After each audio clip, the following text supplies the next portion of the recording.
নমস্কার প্রিয় বন্ধুরা, আজ আমি আলোচনা করব এক মহান আধ্যাত্মিক গ্রন্থ সম্পর্কে, যার নাম দিনলিপি বা দৈনিক আত্মশোধন। এই অনন্য গ্রন্থটির রচয়িতা হলেন পরম পূজ্য বাবামণি শ্রী শ্রী স্বামী স্বরূপানন্দ পরমহংসদেব। তিনি ছিলেন একজন মহান ঋষিস্বরূপ সাধক, একজন আদর্শ গুরু এবং মানব জাতির কল্যাণে নিবেদিত এক উজ্জ্বল আত্মা। শ্রী শ্রী বাবামণি স্বামী স্বরূপানন্দ পরমহংসদেব এই বইটি লিখেছিলেন মানুষের অন্তরের অন্ধকার দূর করার জন্য, মানুষের চরিত্রকে শক্তিশালী করার জন্য এবং মানুষকে আত্মজ্ঞান ও আত্মশুদ্ধির পথে পরিচালিত করার জন্য। বাবামণি শ্রী শ্রী স্বামী স্বরূপানন্দ পরমহংসদেব কে ছিলেন? বাবামণি ছিলেন একজন জীবন্ত আদর্শ। তিনি মানুষের জীবনের প্রকৃত উদ্দেশ্য বুঝতেন।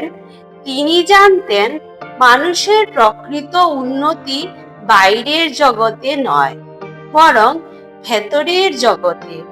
তিনি দেখেছিলেন মানুষ বাহ্যিক সাফল্যের পেছনে ছুটছে, কিন্তু নিজের আত্মাকে ভুলে যাচ্ছে। এই কারণেই বাবামণি স্বামী স্বরূপানন্দ পরমহংসদেব মানুষের আত্মজাগরণের জন্য দিনলিপি বা দৈনিক আত্মশোধন বইটি রচনা করেন।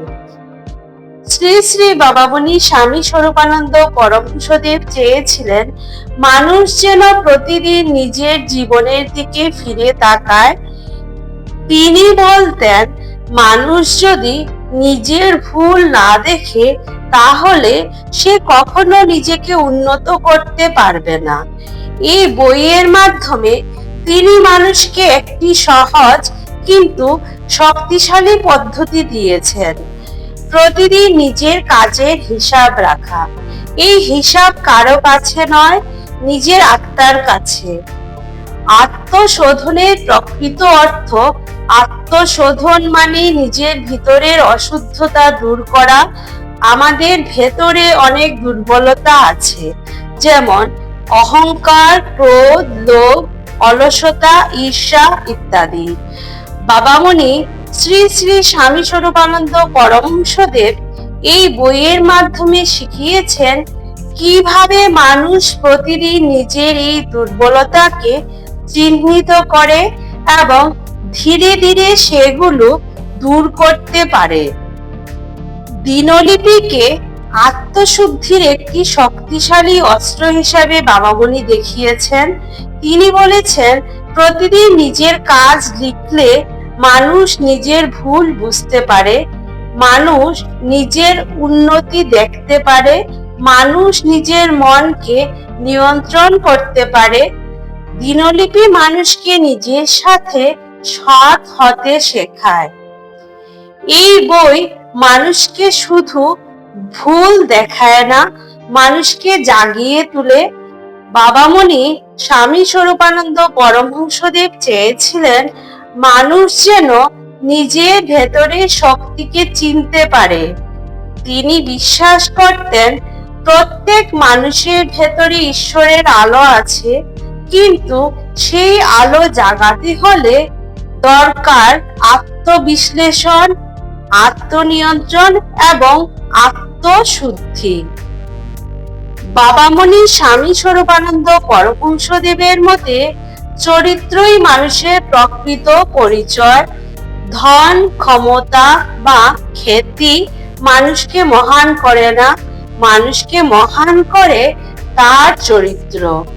এই বই মানুষকে শেখায় সত্যবাদিতা, শৃঙ্খলা, আত্মসংযম, দায়িত্ববোধ ইত্যাদি। আজকের যুগে মানুষ ব্যস্ত, অস্থির এবং মানসিকভাবে ক্লান্ত। মানুষ নিজের সাথে কথা বলতে ভুলে গেছে। এই অবস্থায় বাবামণি স্বামী স্বরূপানন্দ পরমহংসদেবের এই বই আমাদের আবার নিজের কাছে ফিরিয়ে নিয়ে যায়। এই বই আমাদের শেখায়, নিজেকে জানো, নিজেকে বোঝো, নিজেকে পরিবর্তন করো। বাবামণি স্বামী স্বরূপানন্দ পরমহংসদেব মানুষের মধ্যে ঈশ্বরকে দেখতেন। তিনি বিশ্বাস করতেন, নিজেকে শুদ্ধ করা মানে ঈশ্বরের কাছে যাওয়া। এই বই শুধু একটি বই নয়, এটি একটি সাধনার পথ। দিনলিপি বা দৈনিক আত্মশোধন শুধু একটি বই নয়, এটি বাবামণি শ্রী শ্রী স্বামী স্বরূপানন্দ পরমহংসদেবের হৃদয়ের বাণী। তিনি এই বইটি লিখেছেন মানুষের আত্মাকে জাগ্রত করার জন্য, মানুষকে সত্যের পথে পরিচালিত করার জন্য এবং মানুষকে মহান করে তোলার জন্য। আজ যদি আমরা তার শিক্ষা অনুসরণ করি, তাহলে আমাদের জীবন আলোকিত হবে। আজ আমরা সবাই যেন শ্রী শ্রী বাবামণি স্বামী স্বরূপানন্দ পরমহংসদেবের এই মহান শিক্ষাকে গ্রহণ করি, নিজেকে জানি, নিজেকে শুদ্ধ করি এবং নিজের জীবনকে সুন্দর করে তুলি। ধন্যবাদ। জয় গুরু। হরি ওম।